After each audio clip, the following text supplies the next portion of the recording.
27 de junio de 1977. Duluth, Minnesota. Una enfermera del turno de mañana llega a la mansión Glensheen para comenzar su jornada a las 7. La imponente propiedad de 39 habitaciones se extiende sobre 12 acres a orillas del lago superior. Arquitectura de revival jacobino, jardines en terrazas, uno de los hogares más espectaculares del Medio Oeste. Entra por la puerta principal. Algo no está bien. La casa está demasiado silenciosa.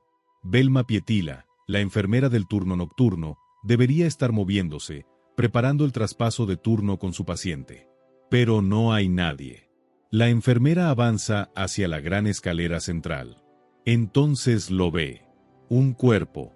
Velma Pietila, golpeada hasta la muerte. Un candelabro de bronce doblado por el impacto yace a pocos metros. Sube corriendo las escaleras. La puerta del dormitorio de Elizabeth Condon está abierta. Los cajones han sido vaciados. Falta un joyero de la cómoda. La habitación ha sido registrada. Elizabeth Condon está en su cama. 83 años. Parcialmente paralizada por un derrame cerebral. La han asfixiado con una almohada de satén. 2 mujeres asesinadas en una de las mansiones más célebres de Minnesota. La heredera de una fortuna minera, muerta en la misma mansión que su padre construyó 70 años atrás. La policía llega en minutos. La teoría inicial: robo con violencia. Un intruso entró durante la noche, Velma intentó detenerlo, ambas murieron. Era una teoría razonable. Pero estaba equivocada. Esto no fue un crimen al azar. Esto fue familia. Los crímenes de Glensheen se convertirían en el caso más infame de Minnesota. Una historia de codicia, manipulación y una hija desesperada por su herencia. Una historia que va desde las minas de hierro del rango Mesabi hasta los tribunales donde la justicia lucharía por encontrar respuestas. Si te interesa el lado oscuro de las grandes fortunas de la Edad Dorada americana, considera suscribirte. Tu apoyo es muy valioso. Esta es la historia de cómo la riqueza construyó un palacio y cómo la codicia destruyó a la familia que vivía dentro. Capítulo 1. La mañana en que todo cambió.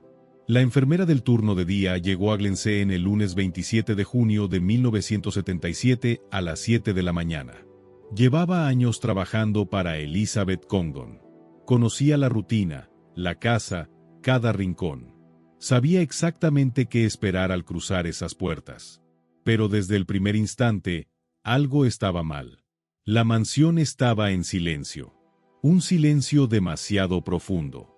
Normalmente, Velma Pietila estaría moviéndose, preparando el desayuno, alistando a Elizabeth para el día. El traspaso de turno siempre era ordenado, profesional. Lo habían hecho cientos de veces. Pero Velma no estaba en la cocina. No estaba en el cuarto de Elizabeth. La casa tenía esa clase de vacío que eriza la piel. La enfermera recorrió la planta baja. Pasó por los salones de recepción, por la biblioteca con sus miles de libros, por el salón del desayuno con sus distintivas paredes de azulejo verde. Todo parecía normal. Los muebles en su lugar, sin señales evidentes de desorden. Entonces llegó a la gran escalera. Velma Pietila yacía al pie de ella. Un charco de sangre rodeaba su cabeza. El candelabro de bronce, doblado por los golpes, estaba a pocos metros. La enfermera subió corriendo. La puerta del dormitorio de Elizabeth estaba abierta. Los cajones de la cómoda habían sido vaciados, el contenido esparcido por el suelo. Faltaba el joyero. La habitación había sido revuelta. Elizabeth Condon estaba en su cama.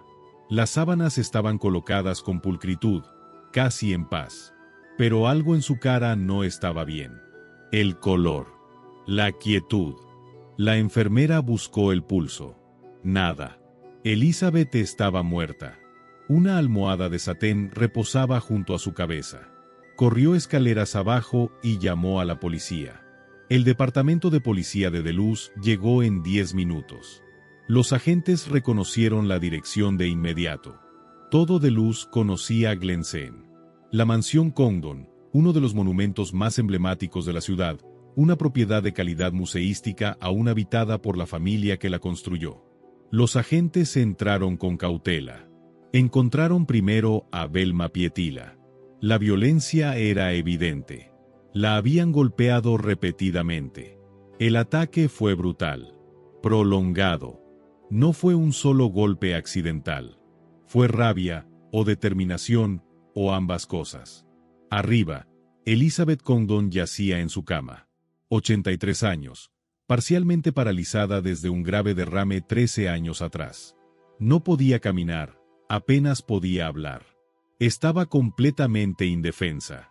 Alguien le había puesto una almohada en la cara y había presionado hasta que ella dejó de respirar. Eso llevó varios minutos. El asesino tuvo que quedarse ahí, sujetando la almohada, esperando que una anciana discapacitada muriera. La habitación contaba una historia. Cajones abiertos, joyas esparcidas, el joyero desaparecido. La evaluación inicial era sencilla: robo. Un intruso había entrado durante la noche. Velma escuchó algo, fue a investigar. El ladrón entró en pánico y mató a ambas para no dejar testigos. Era una teoría razonable. Las casas ricas son blanco de delincuentes. Glencairn estaba en una zona relativamente aislada junto al lago. Las propiedades grandes atraían a criminales que buscaban blancos fáciles. Pero la teoría tenía problemas. No faltaba nada más. La casa estaba llena de antigüedades valiosas, arte, plata, colecciones que valían cientos de miles de dólares. Un ladrón que se tomó el trabajo de entrar en Glencairn no se habría conformado con un solo joyero. La violencia era excesiva. Velma fue golpeada con una brutalidad impactante. Si el objetivo era robar, ¿por qué no huir después de matarla? ¿Por qué subir y asfixiar a una anciana inválida que no podía identificar a nadie? Y el punto de entrada era problemático. Una ventana en la sala de billar mostraba señales de entrada forzada, pero los fragmentos de vidrio habían caído hacia afuera, no hacia adentro. Alguien familiarizado con la casa podría conocer ese detalle. Las escenas del crimen simuladas suelen equivocarse en cosas pequeñas. A media mañana, los detectives estaban haciendo preguntas diferentes. ¿Quién se beneficia de la muerte de Elizabeth Condon? ¿Quién conocía el interior de la casa? ¿Quién sabía que Elizabeth era completamente vulnerable y que Velma era la única que la protegía? Las respuestas apuntaban a la familia.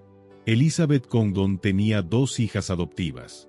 Jennifer, que llevaba una vida tranquila y mantenía buenas relaciones con todos. Y Marjorie Condon Leroy Calvel.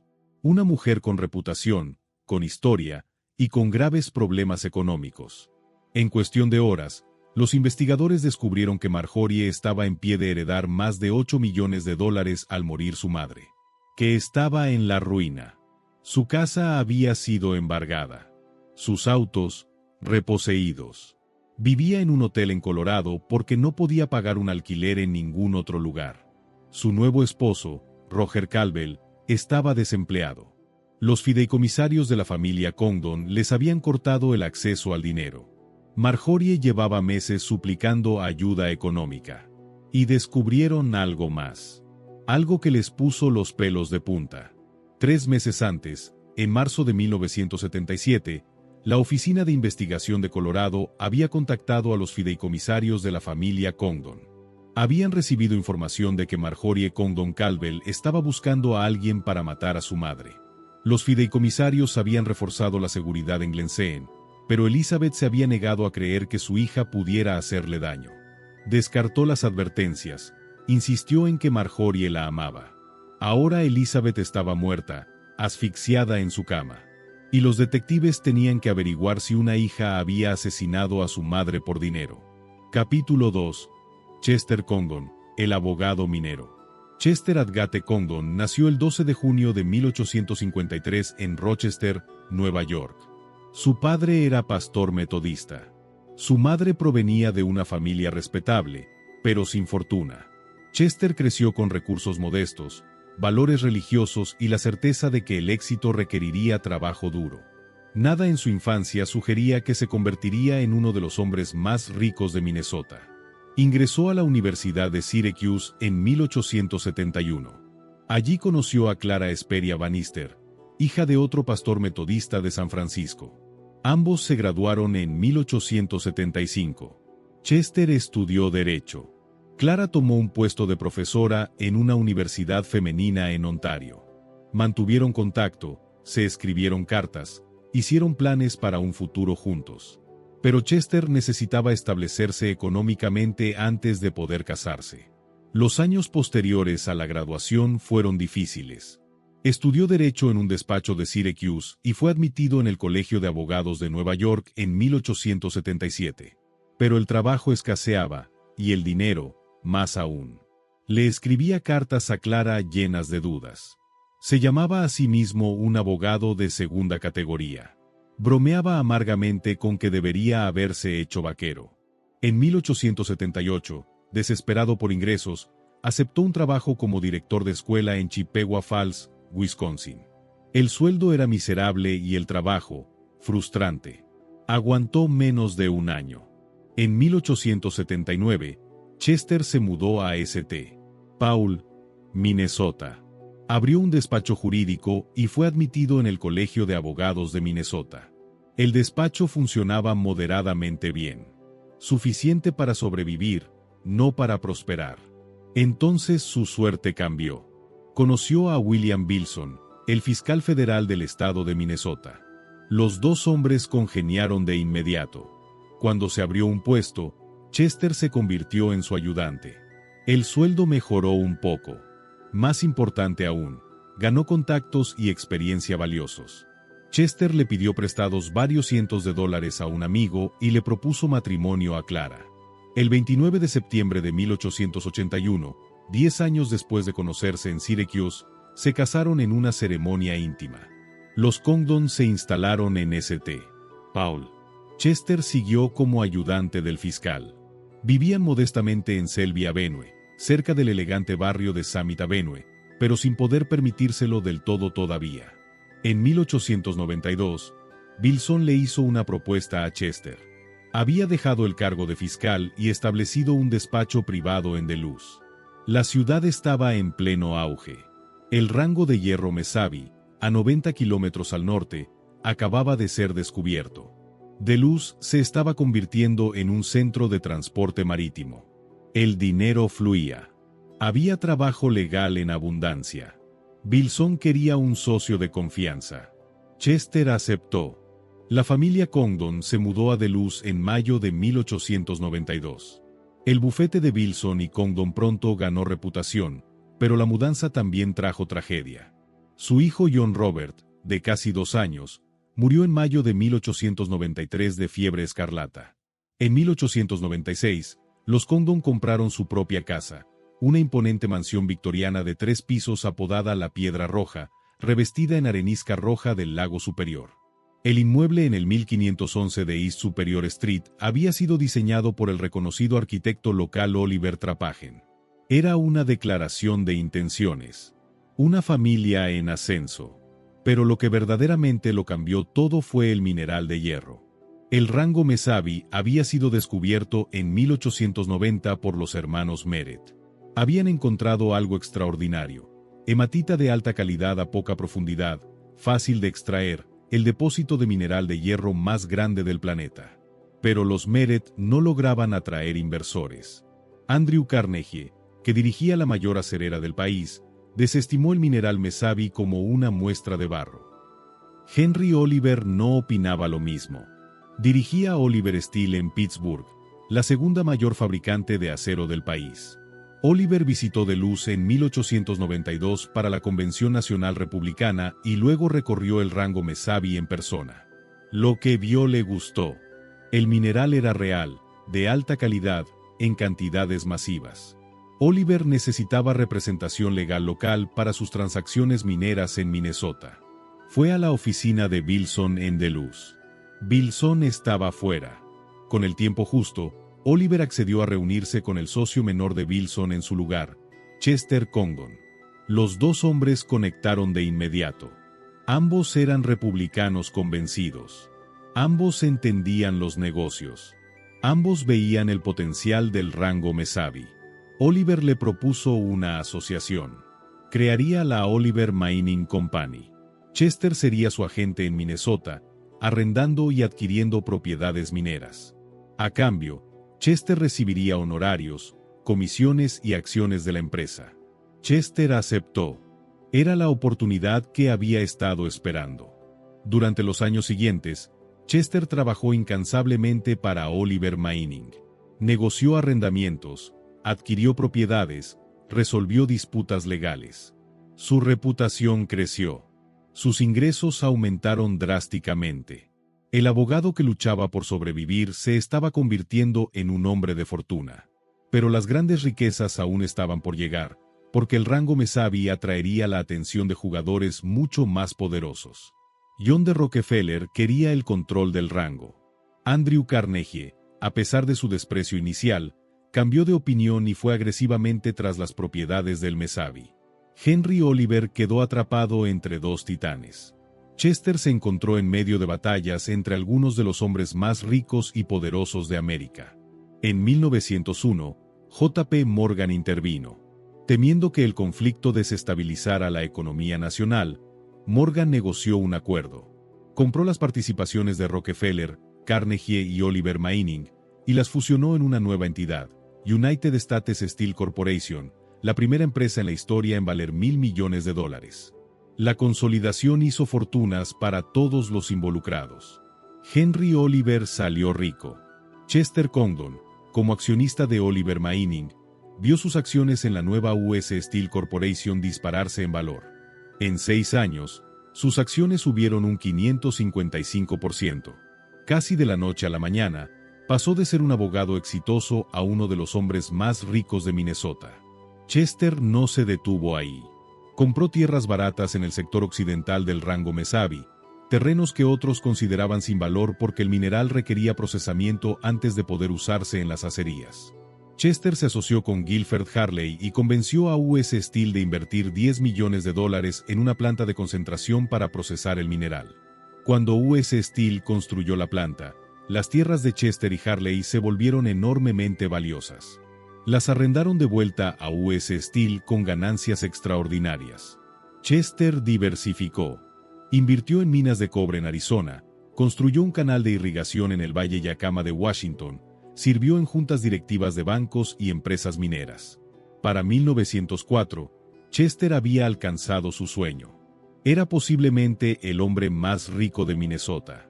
Se retiró de la práctica activa del derecho a los 51 años, con una fortuna que superaba todo lo que había imaginado siendo aquel joven abogado lleno de dudas. Tenía 7 hijos, una hermosa casa en Superior Street, el respeto de la comunidad. Pero Chester quería algo más. Algo que reflejara su éxito. Algo que durara generaciones. Quería una hacienda. Una mansión. Un palacio a orillas del lago Superior que anunciara al mundo que Chester Adgate Condon había llegado. En 1905, comenzó a planificar lo que se convertiría en Glensen. Capítulo 3. La construcción de Glensen. Chester y Clara pasaron meses planificando su hacienda. Viajaron, estudiaron arquitectura, visitaron grandes mansiones en la costa este. Sabían lo que querían, no la ostentación de los palacios de la Quinta Avenida, no la pretensión de impresionar a la sociedad neoyorquina. Esto sería un hogar familiar. Sustancial, hermoso, construido para durar siglos. Compraron terreno a orillas del lago Superior, 12 acres entre el Teaser Creek y el Bend Brook, densamente arbolados. En 1905, esa zona se consideraba alejada del centro de Duluth, casi rural, tranquila. Clara escribió en su diario, «Tendré vecinos silenciosos». Se refería al cementerio al oeste de su propiedad. Chester contrató a Clarence H. Johnston como arquitecto, el diseñador más prominente de Minnesota. Johnston propuso el estilo revival jacobino, inspirado en las casas de campo inglesas del siglo XVII. Diseño asimétrico, construcción en ladrillo con detalles de granito, prominentes hastiales, ventanas y chimeneas distintivas. El estilo sugería permanencia del viejo mundo sin pretensión europea. Para el paisajismo, Chester contrató a Charles Belford Levitt Jr. de Nueva York. Para el diseño interior, la firma William A. French Company. Cada habitación tendría carpintería personalizada, mobiliario cuidadosamente seleccionado y una atención al detalle que igualaría la calidad exterior. La construcción comenzó en 1905. El proyecto llevaría 3 años y 9 meses. Chester quería que la hacienda fuera moderna y autosuficiente. Se excavaron túneles subterráneos desde London Road para llevar agua, gas y tendido eléctrico sin estropear el paisajismo. El agua para los jardines provenía del Teesser Creek, desviado hacia un depósito de 60.000 galones. Ese depósito sigue en uso hoy. Levitt diseñó el paisaje conservando gran parte de la vegetación original, abedules, arces, abetos. Trazó senderos y puentes rústicos a través del crecimiento natural. Pero la hacienda también debía funcionar de manera independiente. El diseño incluía un gran huerto, invernadero, jardín de verduras, establo y casas de labranza. La propiedad produciría sus propias frutas, verduras y lácteos. Además, canchas de tenis, un bolera, un gran embarcadero en el lago superior, una casa de botes, 4 casas para los jardineros. La casa principal fue creciendo. 39 habitaciones distribuidas en varios pisos. 20.000 pies cuadrados de superficie habitable. La escala era enorme, pero el diseño impedía que resultara fría o intimidante. Johnston utilizó distintas maderas en cada espacio: nogal circasiano, caoba, ciprés, roble ahumado, abedul esmaltado, nogal americano. El mobiliario de cada habitación hacía juego con la madera usada en los molduras y paneles de ese mismo espacio. La consistencia creaba armonía. Los pasillos contaban con estencilado original en estilo Arts and Crafts. Detalles en madera tallada a mano. Revestimientos de paredes y techos en lana, seda, arpillera encolada y pan de oro. Incluso las puertas mostraban maestría artesanal. Cada puerta usaba 2 tipos de madera, roble en el lado del pasillo y la madera característica de la habitación en el lado interior. La casa incorporaba la última tecnología: calefacción central y humidificación, sistema central de aspiración. Dado que la electricidad era poco fiable en 1905, la casa estaba equipada tanto con luz de gas como eléctrica. Si fallaba el suministro, las lámparas de gas proporcionarían respaldo. El salón del desayuno se convirtió en uno de los espacios más destacados. John Bradstreet de Minneapolis lo diseñó. Azulejo verde cubría paredes y suelos. 3 paredes de vidrieras policromadas daban a los jardines en terraza y al lago superior más allá. La luz natural inundaba el espacio. Era elegante e íntimo al mismo tiempo. El comedor y la biblioteca también tenían vistas al lago. Grandes ventanales integraban el paisaje al interior. Los jardines formales, diseñados para ser contemplados desde estas habitaciones, descendían en terrazas hasta el agua. La gran escalera central, con barandillas talladas y ventanas de vidrio artístico, no era solo funcional. Era una declaración, un escaparate del arte artesanal. Los costos de construcción fueron escalando constantemente. La factura final ascendió a $854.000, el equivalente a más de $22 millones actuales. Chester lo pagó sin quejarse. Esto no era extravagancia por sí misma. Era construir algo permanente, algo que serviría a su familia durante generaciones. El 24 de noviembre de 1908, la familia Congdon se mudó a Glensheen. El nombre venía de 2 fuentes: la aldea ancestral de Chester, Sheen, en Surrey, Inglaterra, y Glen, la palabra escocesa para valle estrecho, en referencia a los barrancos del Teesser Creek y el Bent Brook que enmarcaban la propiedad. Chester tenía 55 años cuando Glensheen quedó terminada. 8 años más para disfrutarla. En noviembre de 1916, Chester Congdon murió de una embolia pulmonar en St. Paul. Tenía 63 años. Una vida que comenzó en circunstancias modestas, alcanzó una riqueza extraordinaria y terminó demasiado pronto. Clara permaneció en Glensheen. Viviría allí 34 años más, manteniendo la casa y los jardines exactamente como Chester los había concebido. La hacienda se convirtió en la obra de su vida, su tributo al hombre que la construyó. Pero la historia de la casa estaba lejos de terminar. Los capítulos siguientes los escribiría la hija menor, Elizabeth, la niña nacida en 1894 que creció en aquella casa victoriana de Superior Street. Elizabeth heredaría Glensheen. Viviría allí toda su vida adulta. Adoptaría a 2 hijas y las criaría en esas 39 habitaciones. Y en 1977, moriría allí, asesinada en su dormitorio mientras dormía. Capítulo 4. La vida en la hacienda. Glensheen requería un personal de entre 20 y 30 personas para funcionar correctamente.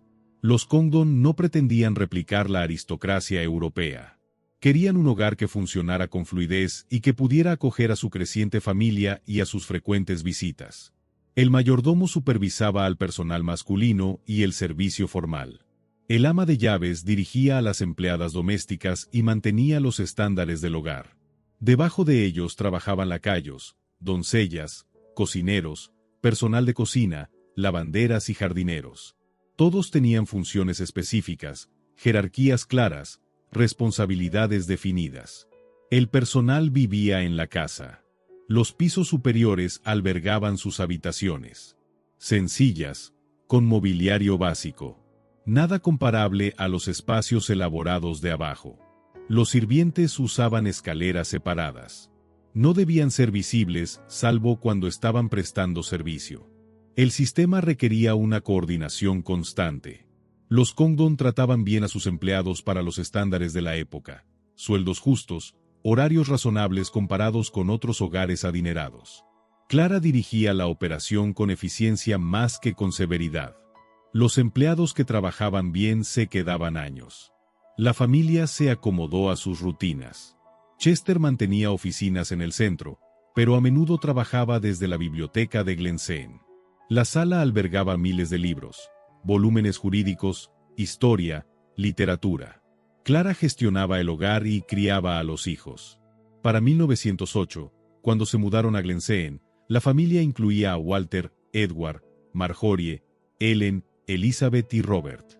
Un séptimo hijo, John, había muerto en la infancia en St. Paul. Los niños tenían el dominio de la hacienda. 12 acres para explorar, senderos por el bosque, la orilla del lago, canchas de tenis. En invierno podían patinar sobre hielo. En verano, nadar y navegar. La propiedad era esencialmente un parque privado. Las comidas formales se celebraban en el comedor. El espacio podía alojar a decenas de personas, aunque las cenas familiares solían ser solo los Congdon con algún que otro invitado. El salón del desayuno tenía uso diario. Clara creía que empezar bien el día era importante. El desayuno juntos mantenía a la familia unida pese a los compromisos individuales. Chester coleccionaba arte estadounidense, Charles Warren Eaton, Childe Hassam, Albert Lowry Groll. La colección colgaba por toda Glensheen, exhibida tal como Chester la había concebido, sin rotaciones, sin almacenamiento. Cada cuadro tenía su lugar. La familia también recibía visitas regularmente. Cenas, tés, reuniones en los jardines. Las terrazas proporcionaban escenarios perfectos para el entretenimiento al aire libre. Chester siguió involucrado en los negocios y la política incluso tras retirarse de la práctica activa.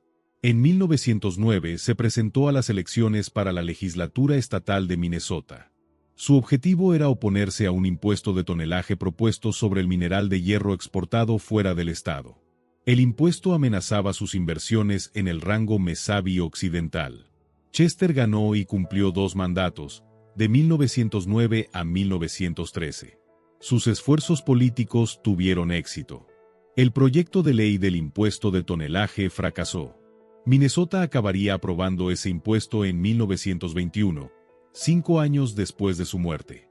Pero para entonces, la fortuna Congdon estaba asegurada. A lo largo de esos años, Elizabeth fue creciendo en Glensheen.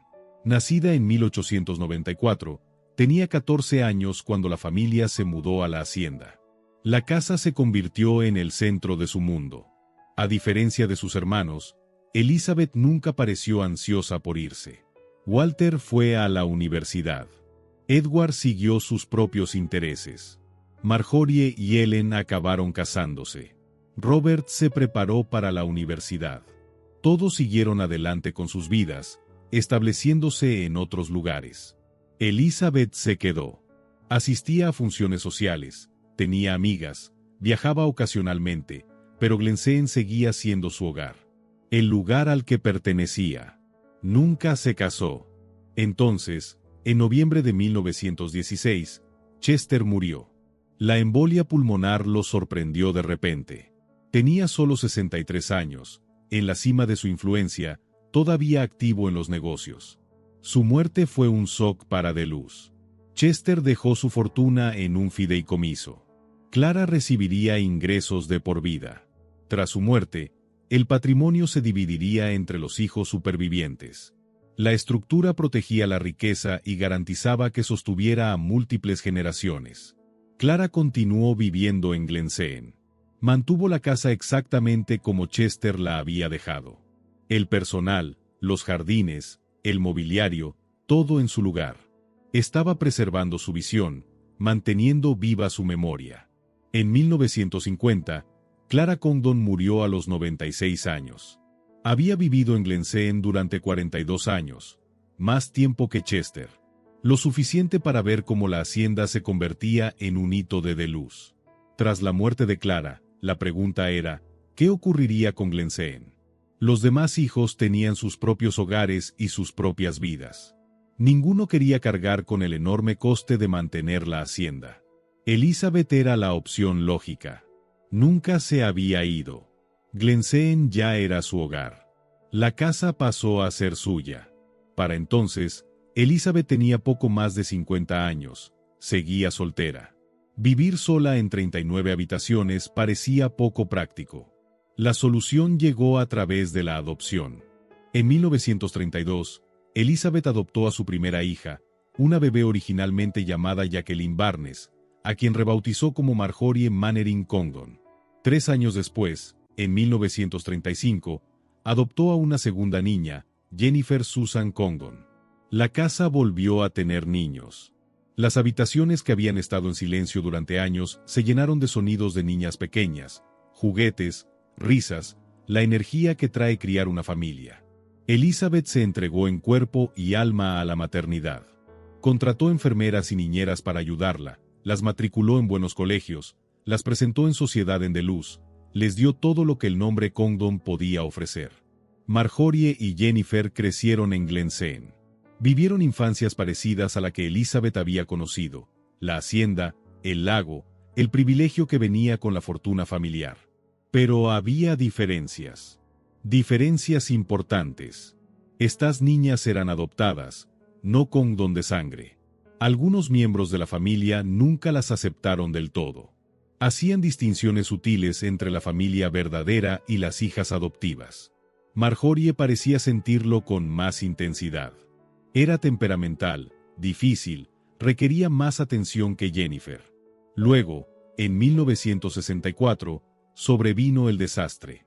Elizabeth sufrió un grave derrame cerebral a los 70 años. El derrame la dejó parcialmente paralizada. Perdió movilidad en un lado del cuerpo. Su habla quedó gravemente afectada. No podía caminar, necesitaba silla de ruedas, requería cuidados permanentes. En 1968, Elizabeth tomó una decisión. Donó Glensheen a la Universidad de Minnesota en DeLuz. La universidad sería dueña de la propiedad tras su muerte, pero Elizabeth conservaba el usufructo vitalicio. Podría vivir allí el tiempo que le quedara. Después, la universidad tomaría posesión. Para 1977, Elizabeth tenía 83 años y requería atención total. No podía quedarse sola. Las enfermeras se ocupaban de todo. No tenía ni idea de que su hija Marjorie estaba desesperadamente arruinada en Colorado.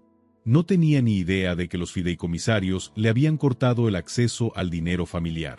No tenía ni idea de que el nuevo esposo de Marjorie, Roger, estaba desempleado y que la pareja vivía en un hotel porque habían perdido su casa.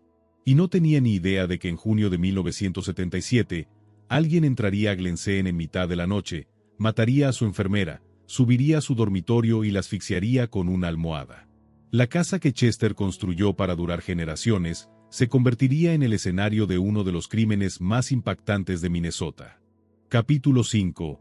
Elizabeth, la heredera que nunca se casó. Elizabeth Mannering Congdon nació el 22 de abril de 1894 en la casa de piedra roja de Superior Street. Fue el quinto hijo de Chester y Clara, el cuarto en sobrevivir a la infancia. Creció viendo a su padre construir su fortuna, desde un éxito modesto hasta una riqueza extraordinaria, desde la casa victoriana hasta la planificación de Glensheen. Tenía 14 años cuando la familia se mudó a la mansión terminada en 1908. A diferencia de sus hermanos, Elizabeth nunca pareció querer escapar de los límites de la sociedad de Deluz. Todos acabaron yéndose. Elizabeth se quedó, satisfecha con la vida que Glensheen ofrecía, las obligaciones sociales, las expectativas familiares, la comodidad y la seguridad que venían con el nombre Congdon. El matrimonio nunca llegó. Esto no era escandaloso para una mujer de su generación y clase. Muchas mujeres adineradas elegían la independencia. Elizabeth parecía satisfecha con su papel en Glensheen.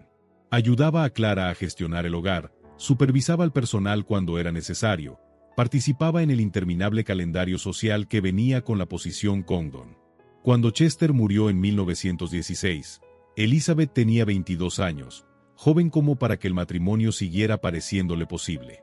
Pero los años pasaron sin pretendientes serios. Se asentó en la vida como compañera y ayudante de Clara.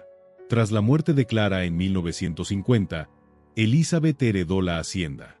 Tenía 56 años, una mujer de mediana edad viviendo sola en una mansión de 39 habitaciones. La soledad debía ser profunda. Recorrer habitaciones diseñadas para una familia numerosa, comer en un comedor construido para decenas de personas. Elizabeth tomó su decisión en 1932. Adoptaría. La primera bebé llegó ese año. Elizabeth la rebautizó como Marjorie Mannering Congdon.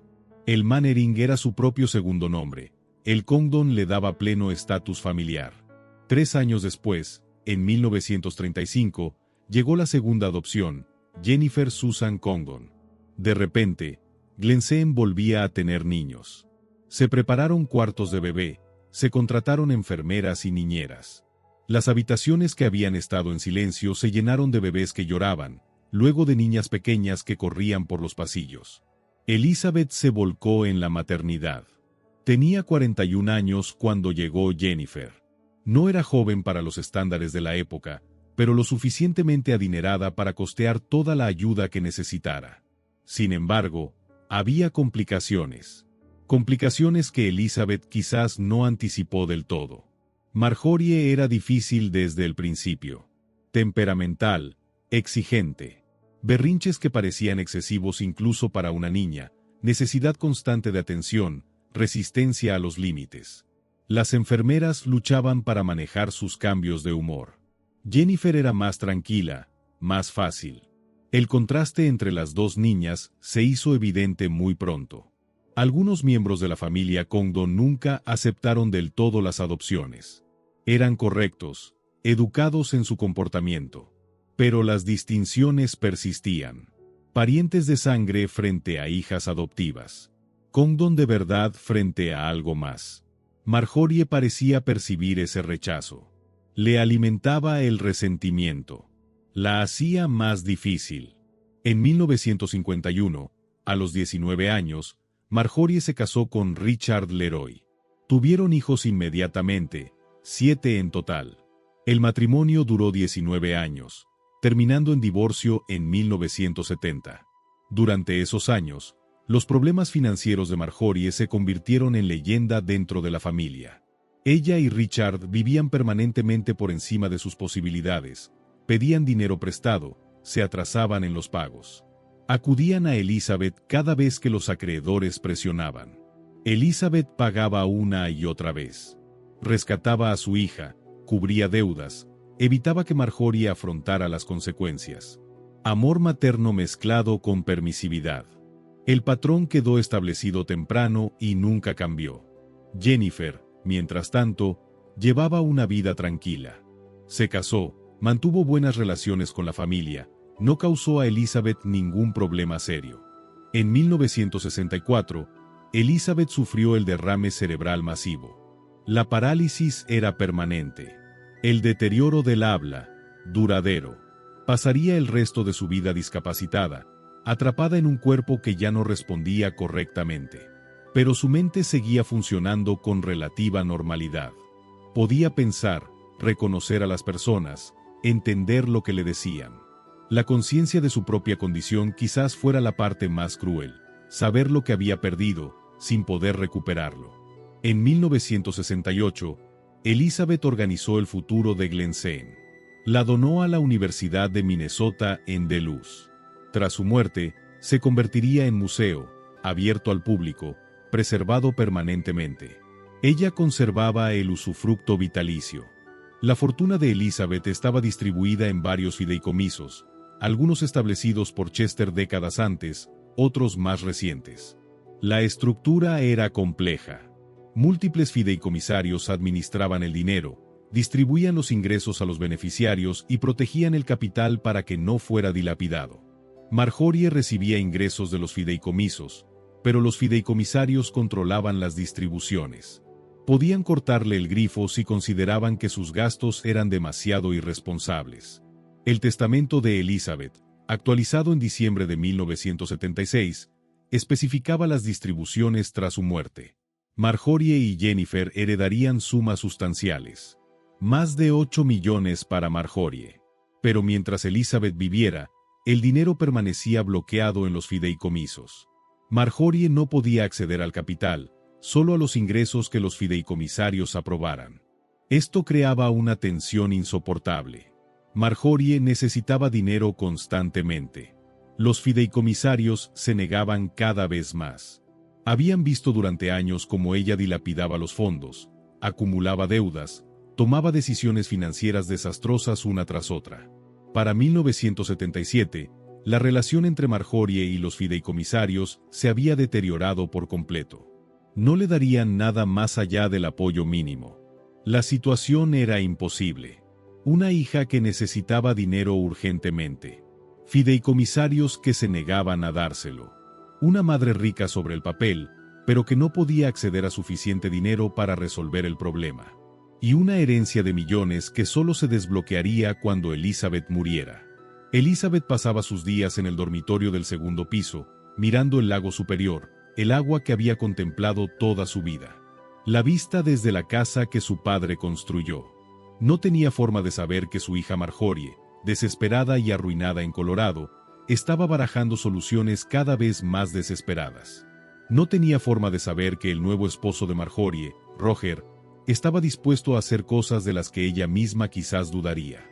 No tenía forma de saber que en la noche del 26 de junio de 1977, alguien entraría a Glencairn por una ventana de la sala de billar, mataría a la enfermera nocturna que trataba de protegerla, subiría a su dormitorio y presionaría una almohada sobre su cara hasta que ella dejara de respirar.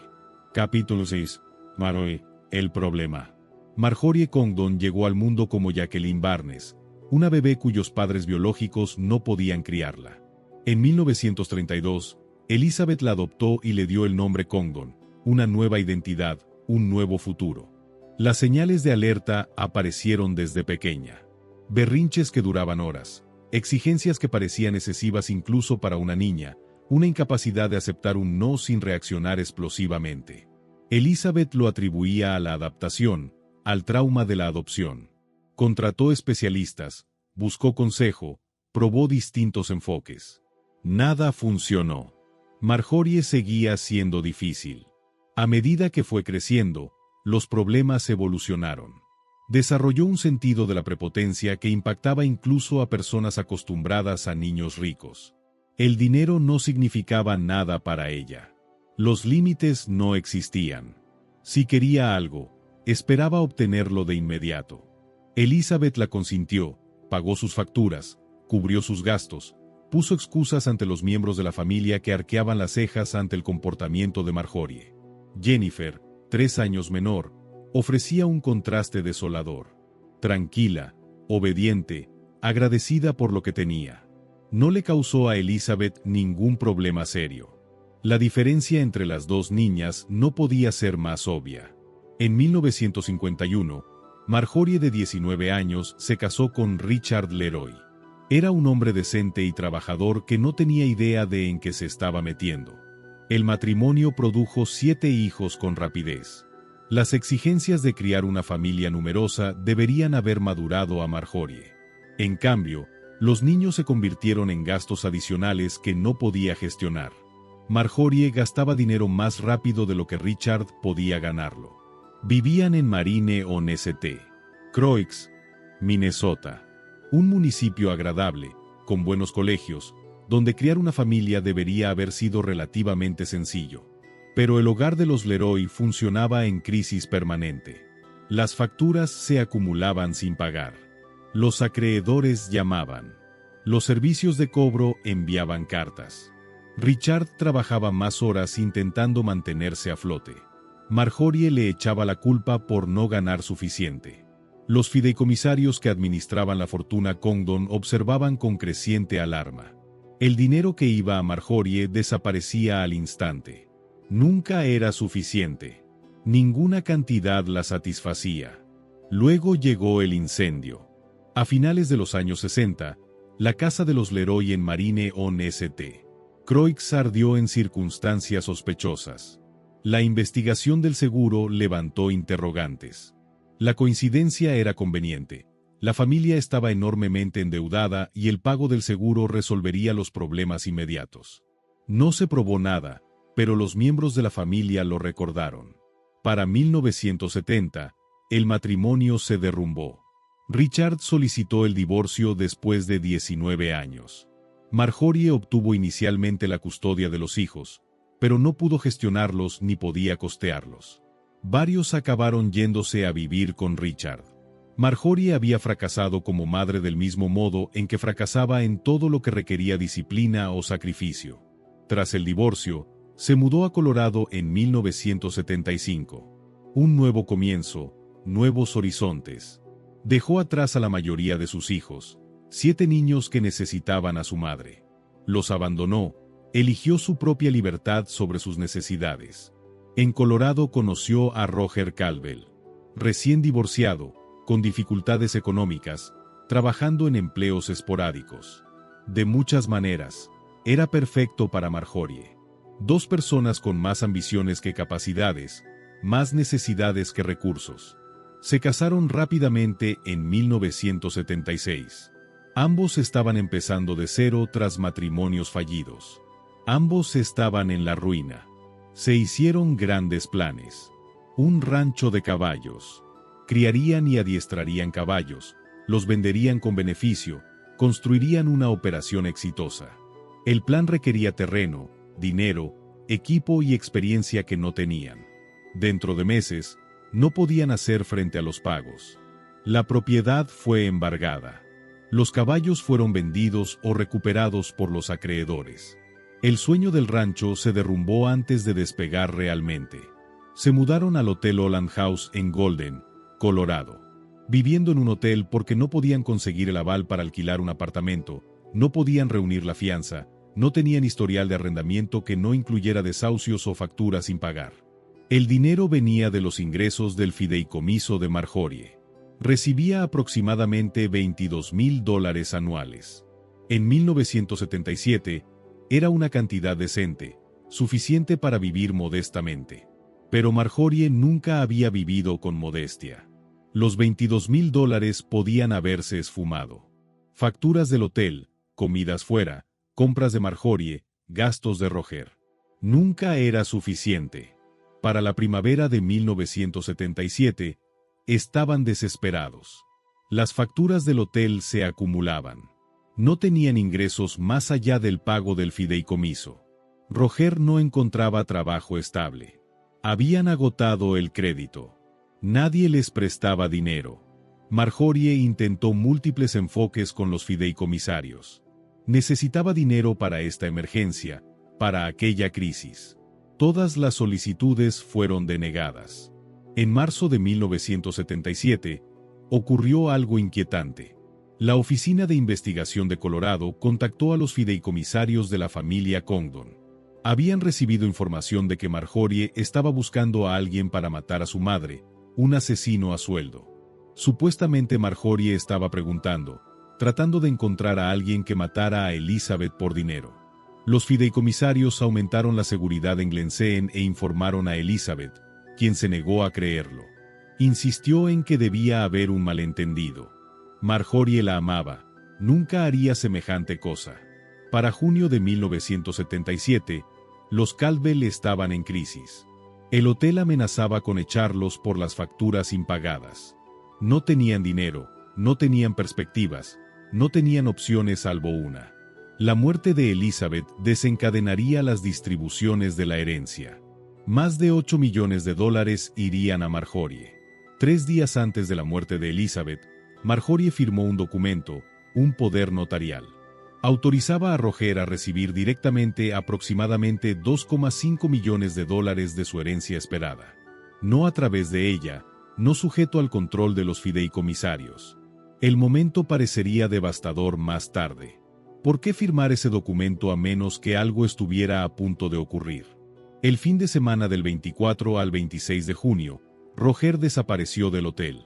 Dejó una nota para Rick, el hijo de 16 años de Marjorie. Decía que él y Marjorie estarían con agentes inmobiliarios todo el fin de semana. Dejó $50 para que Rick los usara en salidas y gasolina. El agente inmobiliario nunca vio a Roger ese fin de semana. Marjorie estaba allí. Roger no. Había desaparecido durante 3 días. Nadie podía ubicarlo en ningún lugar durante esas 72 horas críticas.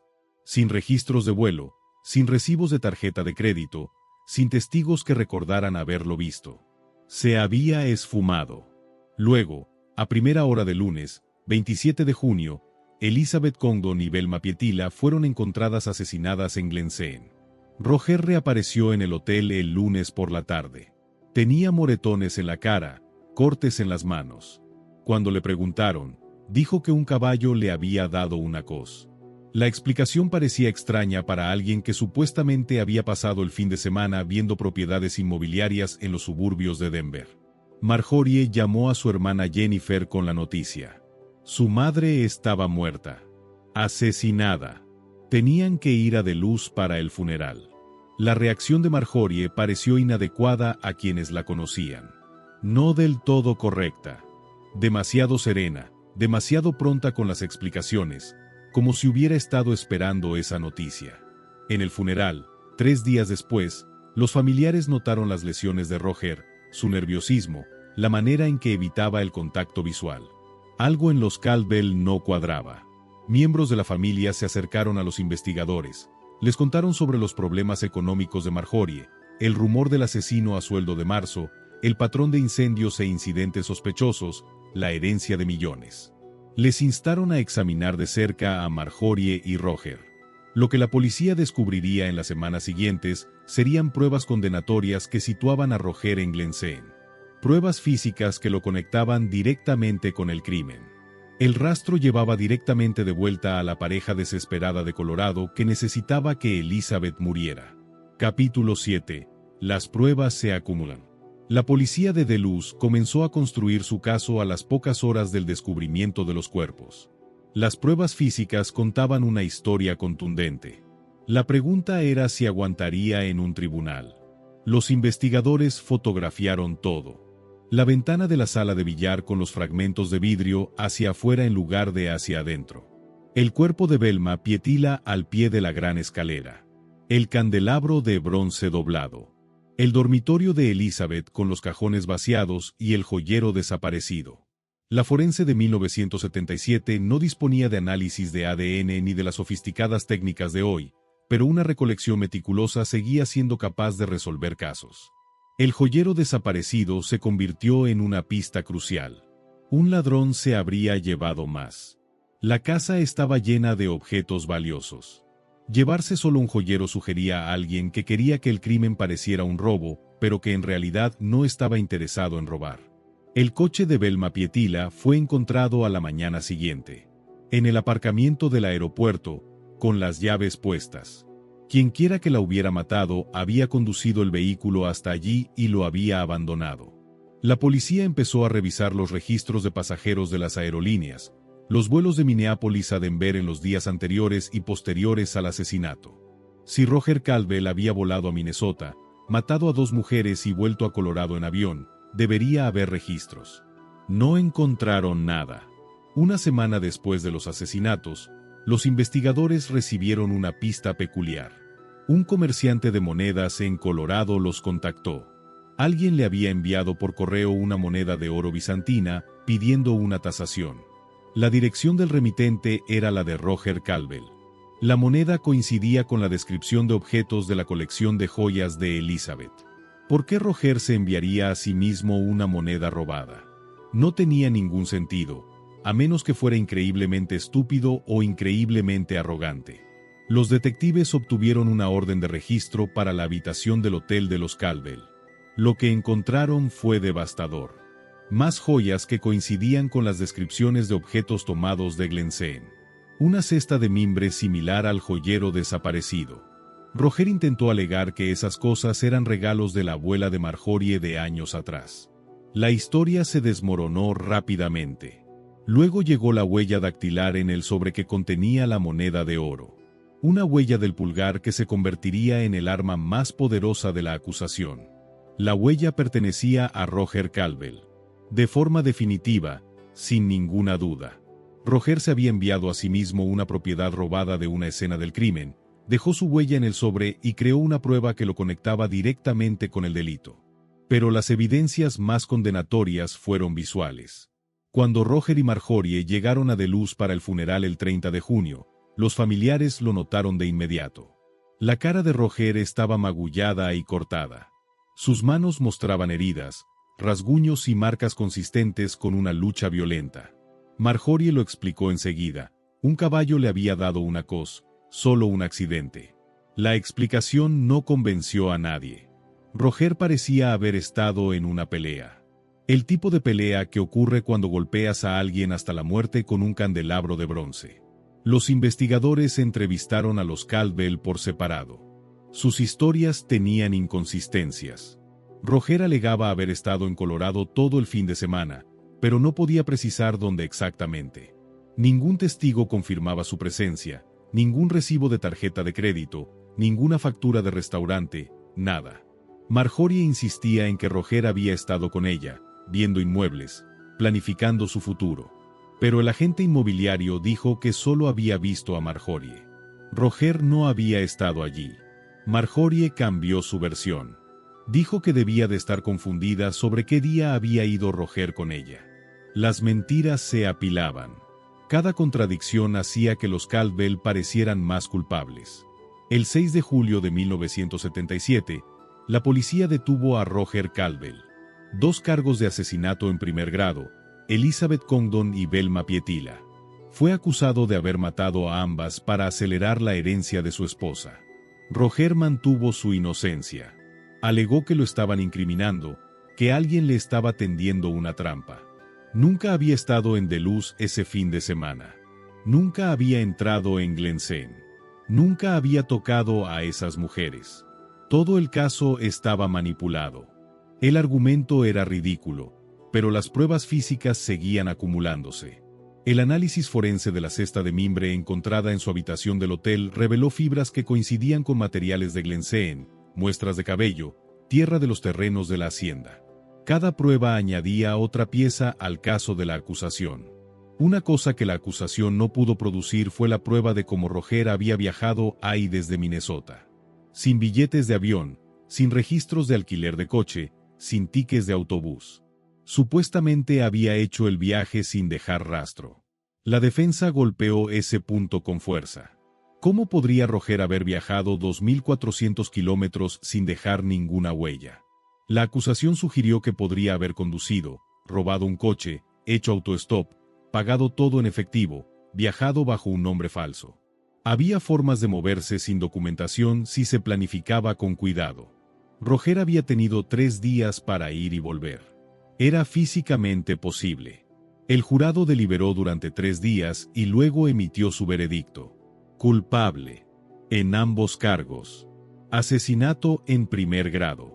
2 cadenas perpetuas consecutivas. Roger Calvel iría a prisión, probablemente para siempre. Había matado a 2 mujeres por un dinero que ya nunca le beneficiaría. La condena energizó a los fiscales. Ahora avanzarían con el juicio de Marjorie. Si podían condenar al marido, podían condenar a la esposa que lo había orquestado todo. Pero el juicio de Marjorie resultaría ser mucho más difícil. Capítulo 8. El juicio de Marjorie. El juicio de Marjorie con Don Caldwell comenzó en abril de 1979 en Hastings, Minnesota, condado de Dakota. Otro cambio de sede para escapar de la intensa publicidad que había saturado de luz y los alrededores. La acusación se enfrentaba a un reto fundamental. Roger había estado en la escena del crimen. Sus huellas, las joyas robadas en su poder, sus heridas, sus conexiones físicas con los asesinatos. Pero Marjorie había estado en Colorado, a más de 800 kilómetros. No había blandido el candelabro, no había asfixiado a su madre, no había tocado nada en Glensea en esa noche. Probar que ella había conspirado para cometer asesinato requería demostrar intención, planificación, que había alentado, ordenado o auxiliado a Roger en los crímenes. Los casos circunstanciales son más difíciles de ganar. Los jurados quieren pruebas directas, conexiones claras. Más allá de toda duda razonable, es un listón alto cuando el acusado no estuvo físicamente presente. La acusación construyó su argumento en torno al motivo y el momento.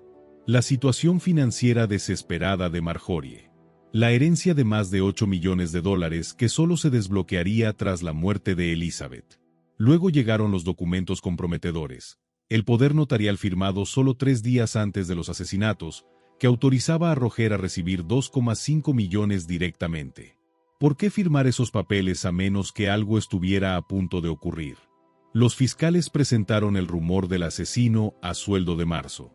La Oficina de Investigación de Colorado había advertido a los fideicomisarios de que Marjorie estaba buscando a alguien para matar a su madre 3 meses antes de que ocurriera. Rebecca Leroy testificó contra su propia madre. Describió la violencia de Marjorie, un intento de estrangulamiento, el patrón de manipulación y crueldad. Un testimonio devastador. Una hija acusando a su madre de ser capaz de asesinar. Salió a relucir el incidente de la mermelada de años atrás. Elizabeth había caído gravemente enferma tras comer mermelada que Marjorie le había traído. Los análisis de sangre mostraron la presencia de fármacos no incluidos en sus prescripciones. El tarro de mermelada desapareció convenientemente antes de que pudiera analizarse. ¿Un intento de asesinato fallido o una coincidencia inocente? La acusación lo presentó como un intento previo contra la vida de Elizabeth. El incendio de la casa en Marine-on-St. Croix. Investigación del seguro sospechosa que coincidió exactamente con que la familia estaba ahogada en deudas. Pero la defensa tenía una estrategia. Y era brillante. Ron Mesbesser, el abogado de Marjorie, era uno de los mejores defensores penales de Minnesota. Entendía que ganar requería más que refutar hechos. Requería hacer que Marjorie resultara simpática, que los miembros del jurado la apreciaran y quisieran absolverla. Marjorie se vistió conservadoramente para el juicio. Ropa modesta, joyas mínimas. Parecía una mujer de mediana edad, no una conspiradora asesina. Y llevó tejido. Cada día se sentaba en la mesa de la defensa tejiendo tranquilamente, con aspecto inofensivo, casi maternal, no amenazante. El tejido fue un golpe de genio. Creaba una imagen. ¿Así es como se ve una asesina? ¿Esta mujer que teje calmadamente? El contraste era poderoso. Los jurados responden a las impresiones visuales. Marjorie no parecía en absoluto alguien capaz de ordenar el asesinato de su madre. Mesbesser atacó cada pieza del caso de la acusación. El poder notarial. Planificación financiera perfectamente normal. Marjorie esperaba heredar en algún momento. Estaba organizando sus asuntos. Nada siniestro en ello. El rumor del asesino a sueldo, cotilleo sin verificar. Nunca se encontró a ningún asesino a sueldo real. Ninguna conversación grabada. Solo información de tercera mano transmitida por las fuerzas del orden. Difícilmente fiable. El testimonio de Rebecca Leroy, una hija problemática con rencores contra su madre. Su relación había sido conflictiva durante años. Rebecca podría decir cualquier cosa para perjudicar a Marjorie. El incidente de la mermelada ocurrió hace años. Nunca fue investigado, nunca probado. Sacarlo ahora era prejuicioso. Intentar pintar a Marjorie como malvada sin pruebas reales. El incendio de la casa nunca fue resuelto. El seguro pagó. Si se hubiera probado el incendio provocado, se habrían presentado cargos. No se presentaron. Era especulación, insinuación. El argumento de Mesbecer era simple. La acusación tenía sospechas, teorías, una cronología que tenía mal aspecto, pero no tenía pruebas. No podía demostrar que Marjorie le dijera a Roger que matara a nadie. No podía producir registros telefónicos de conversaciones de planificación. No podía demostrar ninguna participación directa. Roger había cometido los asesinatos. Eso estaba establecido. Pero quizás lo hizo por su cuenta, sin contárselo a Marjorie, esperando asegurar la herencia que los salvaría a ambos, actuando de manera independiente mientras ella permanecía ignorante de sus planes. ¿Era eso probable? Quizás no. Pero la acusación tenía que probar más allá de toda duda razonable que Marjorie lo sabía y participó. Si el jurado tenía alguna duda razonable, tenía que absolver. Marjorie testificó en su propia defensa. Habló sobre su amor por su madre, sobre la adopción, sobre sentirse rechazada por algunos miembros de la familia que nunca la aceptaron del todo como Condon de verdad. Lloró al hablar de la muerte de Elizabeth. Expresó conmoción ante la idea de que alguien pudiera pensar que ella podría hacerle daño a su madre. Explicó los documentos financieros como una planificación inocente. Dijo que Roger debía haber actuado solo, que no tenía ni idea de lo que planeaba, que ella era también una víctima. Su madre había muerto, su marido estaba en la cárcel, su vida había sido destruida. La actuación fue convincente. El jurado deliberó durante 9 horas y luego emitió su veredicto. No culpable. De todos los cargos. Marjorie Condon Caldwell quedó libre. La sala del tribunal estalló. Algunos miembros de la familia quedaron devastados, indignados. ¿Cómo podía haber sido absuelta? Después del juicio, algunos miembros del jurado organizaron una fiesta e invitaron a Marjorie. Ella asistió, celebrando con las personas que acababan de absolverla de asesinar a su madre. Era extraordinario, bizarro. Los jurados que creen que alguien es inocente no suelen socializarse con ellos después. Pero les había caído bien Marjorie, el tejido, el comportamiento. La actuación había funcionado. El sistema legal había hablado. Roger Caldwell era culpable. Marjorie Caldwell era inocente. Una persona había cometido 2 asesinatos. La otra simplemente había estado casada con él. Desafortunado, trágico, pero no criminal. La familia Condon no podía creerlo. 4 de los propios hijos de Marjorie presentaron una demanda civil. Impugnaron su derecho a heredar, argumentando que había estado involucrada en el asesinato aunque un jurado no la hubiera condenado, que no debería beneficiarse de la muerte de Elizabeth. Finalmente se alcanzó un acuerdo. Marjorie recibiría ingresos de los fideicomisos, pero limitados. $40,000 anuales. No los millones que había esperado. No suficiente para vivir con extravagancia, pero suficiente para sobrevivir. La herencia por la que supuestamente mató nunca se materializó. Los años de batallas legales habían consumido el tiempo y el dinero. Roger estaba en la cárcel. El dinero estaba bloqueado. Todo lo que habían hecho había sido en vano. Pero Marjorie estaba libre. No en prisión, no condenada. A ojos de la ley, inocente. La pregunta persistía, ¿lo hizo? ¿Ordenó el asesinato de su madre? ¿O ignoraba realmente los planes de Roger? La mayoría de las personas que examinaron el caso llegaron a la misma conclusión. Por supuesto que estaba involucrada. El momento, las finanzas, el poder notarial. Roger no era lo suficientemente listo para planear esto solo. Marjorie era el cerebro. Roger, el instrumento. Pero probarlo más allá de toda duda razonable, ese reto resultó ser demasiado grande. Y la mujer que con toda probabilidad orquestó todo quedó libre. La historia debería haber terminado ahí. Pero no lo hizo, porque Marjorie Condon Caldwell no había terminado de causar problemas. Su futuro incluiría más incendios, más incidentes sospechosos, más problemas legales. El patrón que comenzó en Glencairn continuaría durante décadas. Capítulo 9. La confesión de Roger y su liberación. Roger Caldwell cumplía 2 cadenas perpetuas consecutivas en la prisión Stillwater, sin posibilidad de libertad condicional. Moriría entre rejas. Esa era la realidad tras su condena en 1978. Pero las batallas legales continuaron. Apelaciones, mociones, abogados defensores buscando cualquier fundamento para revertir el veredicto. Los abogados de Roger encontraron algo. Durante el juicio de Marjorie en 1979, había surgido nueva información. Testimonios y documentos que no habían estado disponibles durante el juicio de Roger. La defensa argumentó que eso constituía material descubierto recientemente que podría haber cambiado el resultado. Específicamente, una testigo llamada Candace Baez había declarado en el juicio de Marjorie. Alegó tener información sobre otros miembros de la familia Condon que posiblemente estaban involucrados.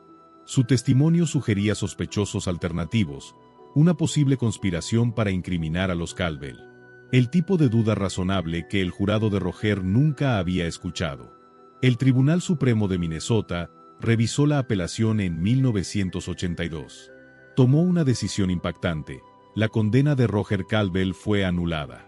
El tribunal dictaminó que la información recién descubierta del juicio de Marjorie podría haber afectado al veredicto del jurado. Merecía un nuevo juicio. La acusación se enfrentaba a un dilema.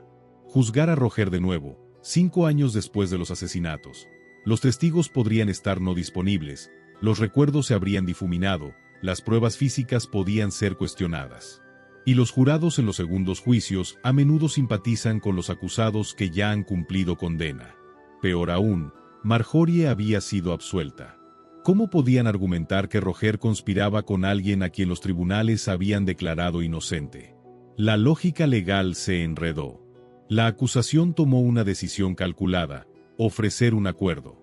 Conseguir que Roger confesara. Evitar el riesgo de una absolución en el nuevo juicio. El 5 de julio de 1983, Roger Caldwell compareció ante el tribunal. Aceptó un acuerdo de culpabilidad. Se declaró culpable de 2 cargos de asesinato en segundo grado. A cambio, su condena sería el tiempo cumplido, 5 años. Quedaría en libertad de inmediato. Parte del acuerdo requería confesión. Roger tuvo que admitir ante el tribunal que había matado a Elizabeth Condon y a Velma Pietila. Roger confesó. Dijo que había viajado a Minnesota, entrado en Glen por la ventana de la sala de billar, se había encontrado con Velma Pietila en la escalera, la había golpeado hasta la muerte con el candelabro, subió al piso de arriba, asfixió a Elizabeth con una almohada, tomó el joyero, condujo el coche de Velma hasta el aeropuerto y voló de regreso a Colorado. La confesión respondía a algunas preguntas, pero creaba otras. ¿Cómo había viajado sin dejar registros de vuelo? Roger alegó que había usado efectivo y posiblemente identificación falsa. Los detalles permanecían vagos, pero la admisión central era clara: lo había hecho. Ambos asesinatos, exactamente como la acusación había argumentado. Lo que la confesión no abordó fue la participación de Marjorie. Roger no la implicó. No dijo que ella lo hubiera ordenado. No describió conversaciones de planificación. Su confesión sonaba como si hubiera actuado solo, decidiendo independientemente matar a su suegra por el dinero de la herencia. Eso parecía absurdo a muchos observadores. Roger Caldwell no era un genio criminal. Era un vendedor en paro viviendo en un hotel. La idea de que concibiera y ejecutara este plan sin el conocimiento de Marjorie desafiaba toda credibilidad. Pero el sistema legal había hablado. Marjorie era inocente. Roger era culpable. Esos eran los hechos según los tribunales. Si coincidían con la realidad era otra cuestión. Roger Caldwell salió de la prisión Stillwater en julio de 1983 después de 5 años dentro. Tenía 50 años. Su vida estaba destruida. Intentó reconstruirse, encontrar trabajo, crear algún tipo de existencia normal. Pero el pasado lo seguía. Todo el mundo sabía quién era, lo que había hecho. Roger luchó contra la depresión, el alcoholismo, el peso de lo que había hecho. O quizás el peso de cargar con toda la culpa mientras Marjorie quedaba libre. La amargura de haber cumplido condena mientras ella cobraba $40,000 anuales del fideicomiso que él trató de asegurar. El 18 de mayo de 1988, Roger Calvel se suicidó. Tenía 55 años. No dejó ninguna nota explicando su decisión. Ninguna confesión final implicando a Marjorie ni a nadie más. Solo muerte, un fin al tormento que lo había consumido. Cualquier cosa que él supiera sobre la participación de Marjorie, lo que realmente ocurrió en la fase de planificación, si había actuado solo o siguiendo órdenes, todo eso se fue con él a la tumba. Marjorie siguió viviendo. Se volvió a casar. Wallace Agen se convirtió en su tercer marido, aunque luego se descubrió que nunca había divorciado debidamente de Roger. Bigamia. Otro delito. Otro patrón. En 1982, la casa que compartía con Wallace se incendió. Otro incendio sospechoso. Otra reclamación al seguro.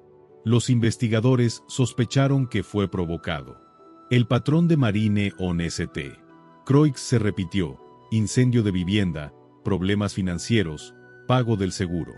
Marjorie fue acusada de incendio provocado. Esta vez, a diferencia de los cargos de asesinato, fue condenada y sentenciada a prisión. Cumplió 21 meses antes de ser puesta en libertad. Siguieron más incidentes: falsificación, robo, fraude. Marjorie seguía siendo detenida, seguía apareciendo ante los tribunales. La mujer que había escapado de una doble acusación de asesinato no podía mantenerse fuera de problemas por delitos menores.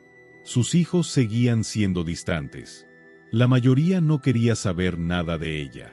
Rebecca, que había testificado contra ella en el juicio de asesinato, nunca se reconcilió. La relación estaba destruida. Los demás hijos mantenían las distancias. Jennifer, la hermana adoptiva de Marjorie, vivió con tranquilidad. Heredó su parte del patrimonio sin restricciones, mantuvo buenas relaciones con otros familiares Condon, llevó el tipo de vida estable que Marjorie nunca pudo. El contraste entre las dos hijas adoptivas era llamativo. Ambas criadas en la misma casa, con las mismas ventajas. Una se convirtió en un adulto responsable. La otra, en una criminal cuyo patrón de incidentes sospechosos se extendió durante décadas. Glencairn abrió como museo en julio de 1979, 2 años después de los asesinatos. La Universidad de Minnesota en Duluth lo gestionó tal como se había prometido. Se ofrecieron visitas guiadas. Los visitantes podían recorrer las habitaciones donde Chester y Clara Condon habían vivido, donde sus hijos crecieron, donde Elizabeth pasó toda su vida. Inicialmente, se instruyó a los guías para que no mencionaran los asesinatos. La universidad quería que Glencairn fuera apreciada por su arquitectura e historia, no sensacionalizada como escena del crimen. Temían convertirse en un destino de turismo oscuro. Pero los visitantes lo sabían. Todo el mundo lo sabía. Los asesinatos eran famosos. La gente venía específicamente por ello. Fingir que no habían ocurrido parecía absurdo. Con el tiempo, la política cambió. Los guías reconocieron los asesinatos, respondieron preguntas. La historia se convirtió en parte de la historia de Glencairn. No la única historia, pero imposible de ignorar. La mansión atraía a más de 100,000 visitantes anuales. La mayoría venía por la belleza, la arquitectura, los jardines, el vislumbre de la riqueza de la Edad Dorada. Algunos venían por la historia del crimen, el oscuro final de una saga familiar. Glencairn se mantuvo tal como había estado durante décadas. Mobiliario original, obras de arte originales.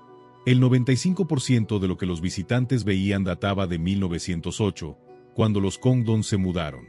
Era una cápsula del tiempo, perfectamente conservada. La ironía no pasaba inadvertida para nadie.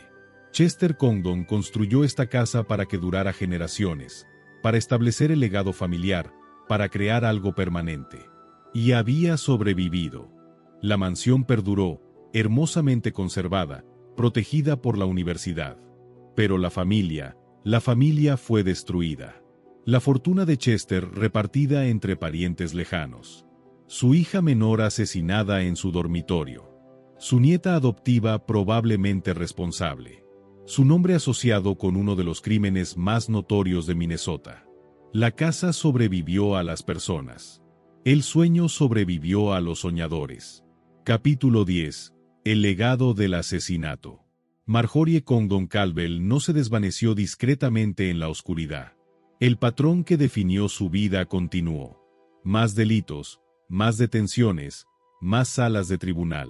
En 1992 murió Wallace Agen, el tercer marido de Marjorie. Las circunstancias levantaron preguntas, aunque no se presentaron cargos. Otra muerte cerca de Marjorie. Otro resultado conveniente. Las sospechas la seguían a todas partes. Se mudó a Arizona. La zona de Tucson, lejos de Minnesota, lejos del nombre Congdon, lejos de Glensen. Pero no podía escapar de su pasado ni de sus patrones. En 2007, Marjorie fue detenida de nuevo. Cargos de fraude. Había estado extendiendo cheques contra la cuenta de una amiga, falsificando firmas, robando dinero. Las cantidades no eran enormes para los estándares de la fortuna Congdon. Pero el robo es robo. El proceso legal se prolongó. Retrasos, aplazamientos. La salud de Marjorie empeoró. El juicio siguió postergándose. Tenía 75 años, seguía causando problemas, seguía enfrentando cargos penales. Para 2010, Marjorie estaba confinada en gran medida en Arizona. Sus hijos seguían siendo distantes. La familia Congdon no quería saber nada de ella. Vivía de los ingresos del fideicomiso, $40,000 anuales. La herencia por la que posiblemente mató nunca se materializó de ninguna manera significativa. A lo largo de los años concedió algunas entrevistas. Siempre mantuvo su inocencia respecto a los asesinatos. Siempre alegó que Roger actuó solo. Siempre se presentó como víctima, una mujer injustamente acusada, una hija que perdió a su madre por la violencia de su marido. Nadie la creía. Las pruebas, el momento, los patrones, todo apuntaba a su implicación. Pero había sido absuelta. El sistema legal había hablado. Podía proclamar su inocencia para siempre sin temor a ser juzgada de nuevo. La doble incriminación la protegía.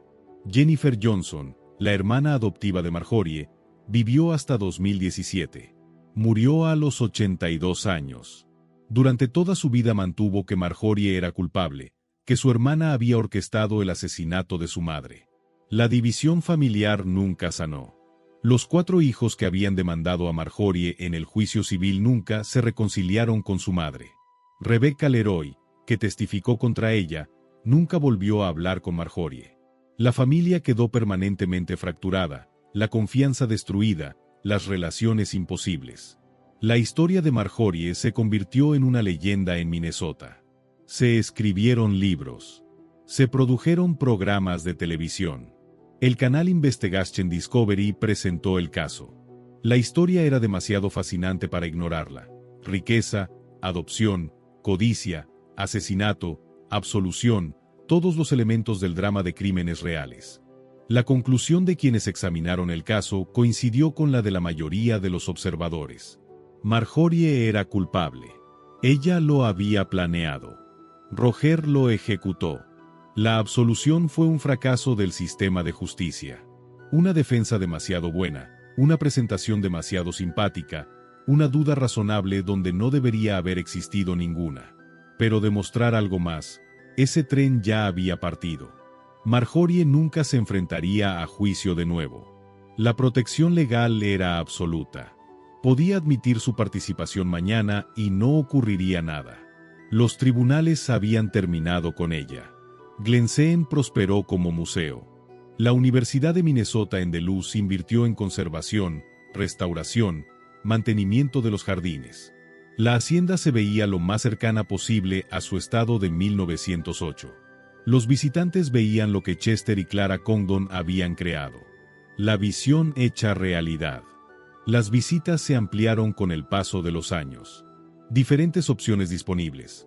Visitas clásicas a las habitaciones principales, visitas extendidas que incluían los pisos superiores y las dependencias del servicio, visitas navideñas con decoración de temporada, visitas entre bastidores a áreas normalmente cerradas al público.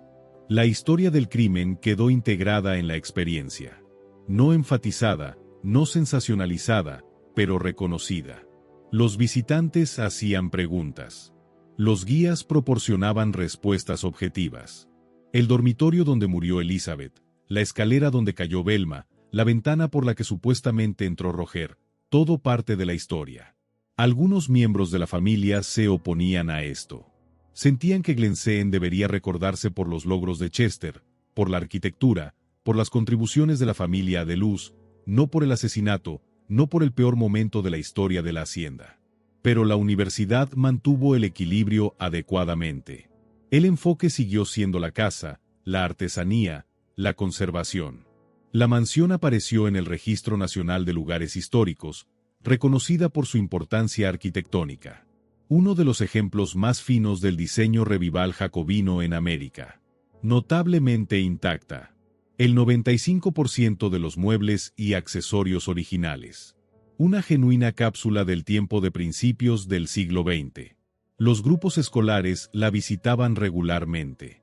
Excursiones para ver cómo vivían las familias adineradas durante la Edad Dorada, para entender la historia minera de Minnesota, para aprender sobre arquitectura paisajista y diseño de interiores. La programación educativa se convirtió en una misión central. Se celebraban bodas en los jardines.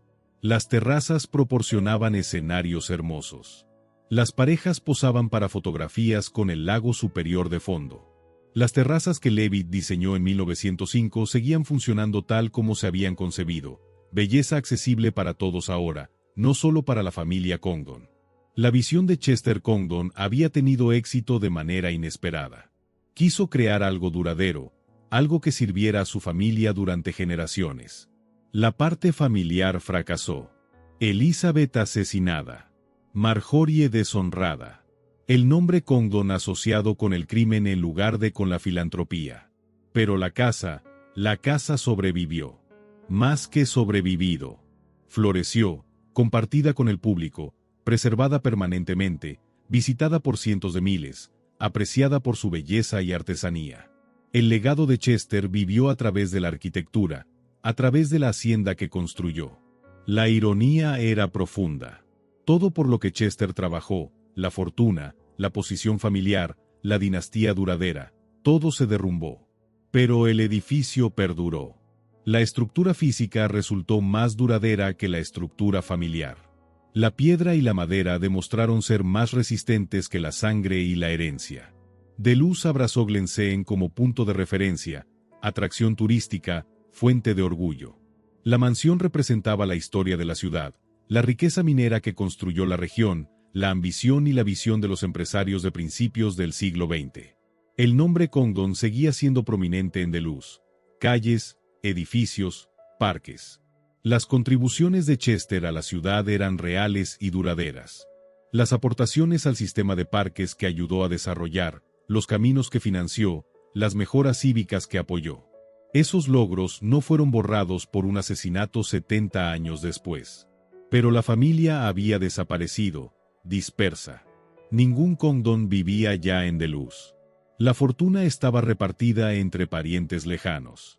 El nombre continuaba solo en contexto histórico, en las etiquetas del museo, en los guiones de los guías, en los libros sobre la historia de Minnesota.